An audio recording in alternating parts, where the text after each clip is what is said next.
Lei nº 6.830, de 22 de setembro de 1980. Dispõe sobre a cobrança judicial da dívida ativa da Fazenda Pública, e dá outras providências. Parte 2, artigos 17 ao 42. Artigo 17. Recebidos os embargos, o juiz mandará intimar a Fazenda, para impugná-los no prazo de 30 dias, designando, em seguida, audiência de instrução e julgamento. Parágrafo único. Não se realizará audiência, se os embargos versarem sobre matéria de direito, ou, sendo de direito, e de fato, a prova for exclusivamente documental, caso em que o juiz proferirá a sentença no prazo de 30 dias.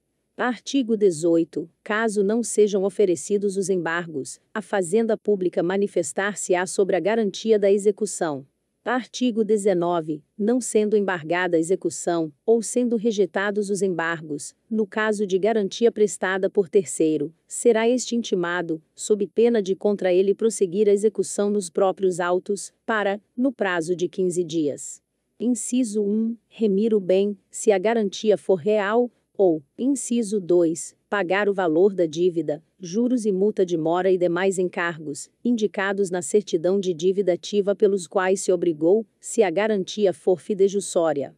Artigo 20. Na execução por carta, os embargos do executado serão oferecidos no juízo deprecado, que os remeterá ao juízo deprecante, para instrução e julgamento.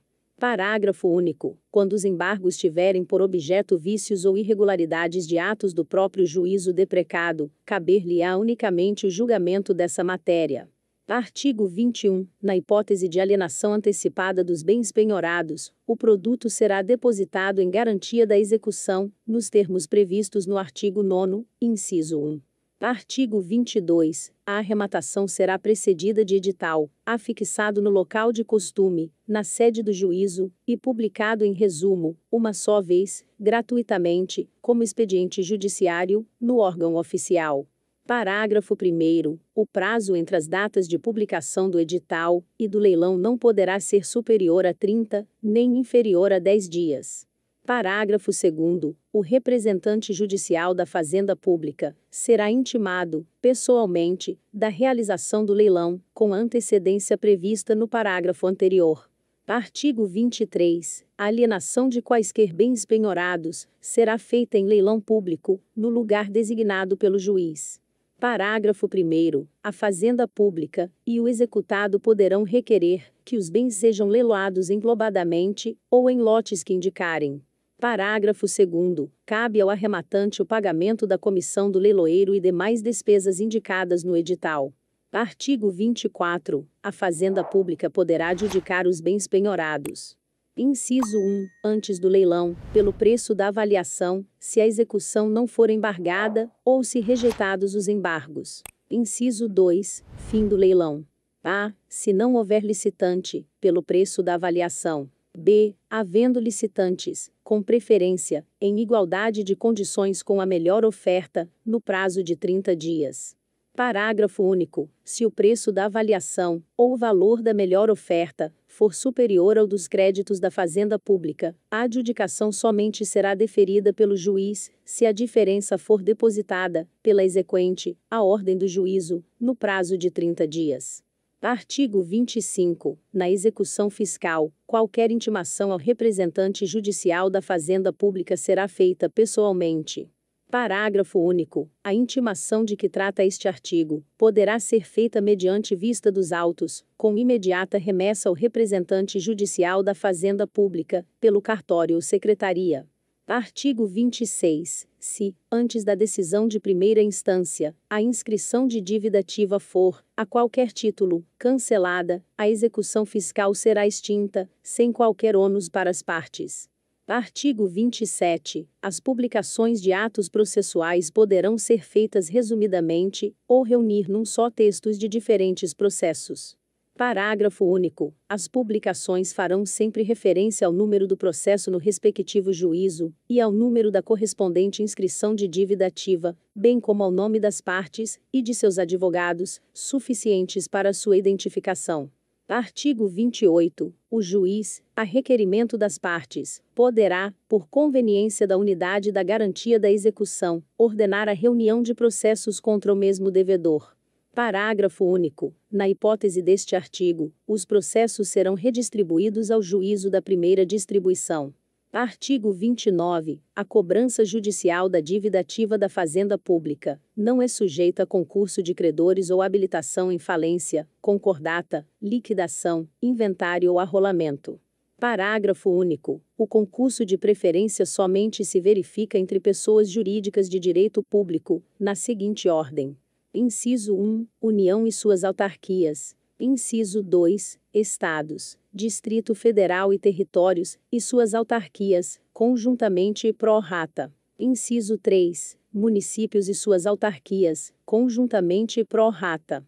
Artigo 30. Sem prejuízo dos privilégios especiais sobre determinados bens, que sejam previstos em lei, responde pelo pagamento da dívida ativa da Fazenda Pública a totalidade dos bens e das rendas, de qualquer origem ou natureza, do sujeito passivo, seu espólio ou sua massa, inclusive os gravados por ônus real ou cláusula de inalienabilidade ou impenhorabilidade, seja qual for a data da constituição do ônus, ou da cláusula, excetuados unicamente os bens e rendas, que a lei declara absolutamente impenhoráveis. Artigo 31. Nos processos de falência, concordata, liquidação, inventário, arrolamento ou concurso de credores, nenhuma alienação será judicialmente autorizada sem a prova de quitação da dívida ativa, ou a concordância da Fazenda Pública. Artigo 32. Os depósitos judiciais em dinheiro serão obrigatoriamente feitos. Inciso 1. Na Caixa Econômica Federal, de acordo com o Decreto-Lei nº 1737, de 20 de dezembro de 1979, quando relacionados com a execução fiscal proposta pela União, ou suas autarquias. Inciso 2. Na Caixa Econômica, ou no Banco Oficial da Unidade Federativa, ou, à sua falta, na Caixa Econômica Federal, quando relacionados com execução fiscal proposta pelo Estado, Distrito Federal, municípios e suas autarquias. Parágrafo 1º. Os depósitos de que trata este artigo estão sujeitos à atualização monetária, segundo os índices estabelecidos para os débitos tributários federais. Parágrafo 2º. Após o trânsito em julgado da decisão, o depósito, monetariamente atualizado, será devolvido ao depositante ou entregue à Fazenda Pública, mediante ordem do juízo competente. Artigo 33. O juízo, do ofício, comunicará a repartição competente da Fazenda Pública, para fins de averbação no registro da dívida ativa, a decisão final, transitada em julgado, que der por improcedente execução, total ou parcialmente. Artigo 34. Das sentenças de primeira instância proferidas em execuções de valor igual ou inferior a 50 obrigações reajustáveis do Tesouro Nacional, ORTN, só se admitirão embargos infringentes, e de declaração. Parágrafo 1º. Para os efeitos deste artigo considerar-se-á o valor da dívida monetariamente atualizado e acrescido de multa e juros de mora e demais encargos legais, na data da distribuição. Parágrafo 2º. Os embargos infringentes, instruídos, ou não, com documentos novos, serão deduzidos, no prazo de 10 dias perante o mesmo juízo, em petição fundamentada. Parágrafo 3º. Ouvido o embargado, no prazo de 10 dias, serão os autos conclusos ao juiz, que, dentro de 20 dias, os rejeitará ou reformará a sentença. Artigo 35. Nos processos regulados por esta lei, poderá ser dispensada a audiência de revisor, no julgamento das apelações. Artigo 36. Compete à Fazenda Pública baixar normas sobre o recolhimento da dívida ativa respectiva, em juízo ou fora dele, e aprovar, inclusive, os modelos de documentos de arrecadação. Artigo 37. O auxiliar de justiça que, por ação ou omissão, culposa ou dolosa, prejudicar a execução, será responsabilizado, civil, penal e administrativamente. Parágrafo único. O oficial de justiça deverá efetuar, em 10 dias, as diligências que lhe forem ordenadas, salvo motivo de força maior devidamente justificado perante o juízo. Artigo 38. A discussão judicial da dívida ativa da Fazenda Pública só é admissível em execução, na forma desta lei, salvo as hipóteses de mandado de segurança, ação de repetição do indébito ou ação anulatória do ato declarativo da dívida, esta precedida do depósito preparatório do valor do débito, monetariamente corrigido e acrescido dos juros e multa de mora e demais encargos. Parágrafo único. A propositura, pelo contribuinte, da ação prevista neste artigo importa em renúncia ao poder de recorrer na esfera administrativa e desistência do recurso a caso interposto. Artigo 39. A Fazenda Pública não está sujeita ao pagamento de custas e emolumentos. A prática dos atos judiciais de seu interesse independerá de preparo ou de prévio depósito. Parágrafo único. Se vencida, a Fazenda Pública ressarcirá o valor das despesas feitas pela parte contrária. Artigo 40. O juiz suspenderá o curso da execução, enquanto não for localizado o devedor ou encontrados bens sobre os quais possa recair a penhora e, nesses casos, não correrá o prazo de prescrição. Parágrafo 1º. Suspenso o curso da execução, será aberta vista dos autos ao representante judicial da Fazenda Pública. Parágrafo 2º. Decorrido o prazo máximo de 1 ano, sem que seja localizado o devedor ou encontrados bens penhoráveis, o juiz ordenará o arquivamento dos autos. Parágrafo 3º. Encontrados que sejam, a qualquer tempo, o devedor ou os bens, serão desarquivados os autos para prosseguimento da execução. Parágrafo 4º. Se da decisão que ordenar o arquivamento tiver decorrido o prazo prescricional, o juiz, depois de ouvida a Fazenda Pública, poderá, de ofício, reconhecer a prescrição intercorrente e decretá-la de imediato.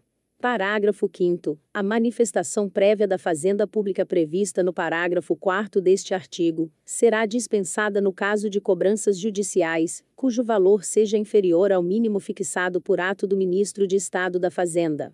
Artigo 41. O processo administrativo correspondente à inscrição de dívida ativa, à execução fiscal, ou à ação proposta contra a Fazenda Pública, será mantido na repartição competente, dele se extraindo as cópias autenticadas ou certidões, que forem requeridas pelas partes ou requisitadas pelo juiz, ou pelo Ministério Público. Parágrafo único. Mediante requisição do juiz a repartição competente, com dia e hora previamente marcados, poderá o processo administrativo ser exibido na sede do juízo, pelo funcionário para esse fim designado, lavrando o serventuário termo da ocorrência, com indicação, se for o caso, das peças a serem trasladadas. Artigo 42. Revogadas as disposições em contrário, esta lei entrará em vigor 90 dias após a data de sua publicação. Brasília, 22 de setembro de 1980. 159º da Independência e 92º da República. João Figueiredo.